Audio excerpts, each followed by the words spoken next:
Hi, I'm Varnaz and welcome to Low Carb Keto Recipes and Having Fun. Yes, we have a new pasta made with a new flour, which is completely new probably to the keto and low carb world. But I'm hoping after this recipe, it does become popular because I'm going to talk about this flour more in the comments on my Facebook page and on Instagram. And I'll write a bit on YouTube about it too. And it's absolutely amazing. It works just like real pasta.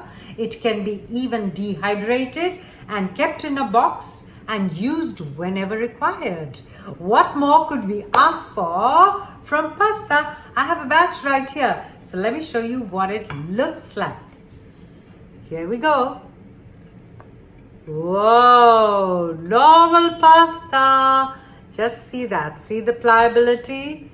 Wow. So, we're standing in my kitchen. Let's get cooking. So let's begin with this innovative new recipe. We begin with 1/3 of a cup of Lupin flour. Yes, I'm using Lupin flour. Some of you guessed it right. 1/4 of a teaspoon of xantham gum, 1/4 of a teaspoon of salt. Give it all a good mix in your mixing bowl.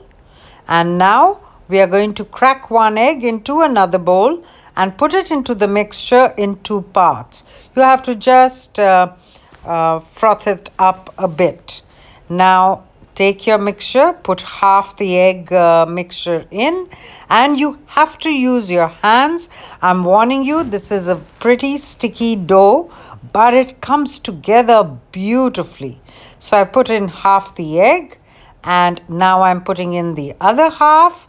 In that goes, and keep kneading it. This is like a normal dough. I will be talking about Lupin flour in the comments. And the last ingredient is 1 teaspoon of olive oil. This helps to stop it from sticking.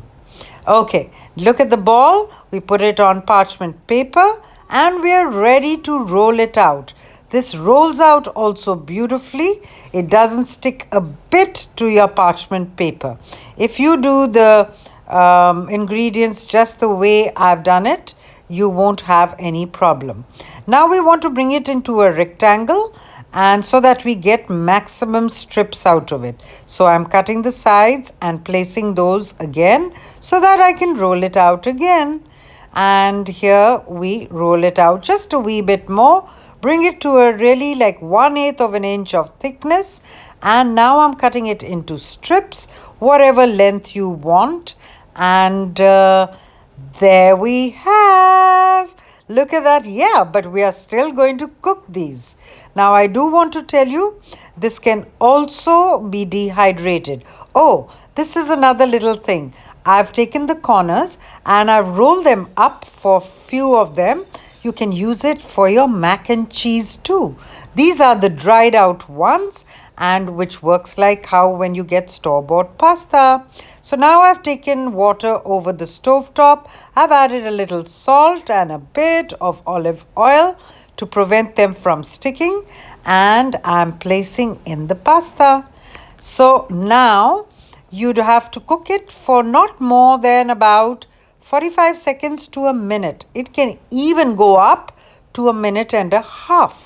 Give it a little mix in your pan, and don't worry, they are very hardy. I'm putting in those little bits for mac and cheese also. And so after about a minute and a half, give it a little mix, lightly, gently. They're really tough ones. And there we have this amazing pasta. I'm so excited to bring this recipe to you. Please do subscribe to my channel and don't forget to press the bell. And I'm also going to show you the dehydrated ones. Few hours, you just keep them open and put them into a box and use them whenever required. So thanks for watching. Lots of love. Bye then.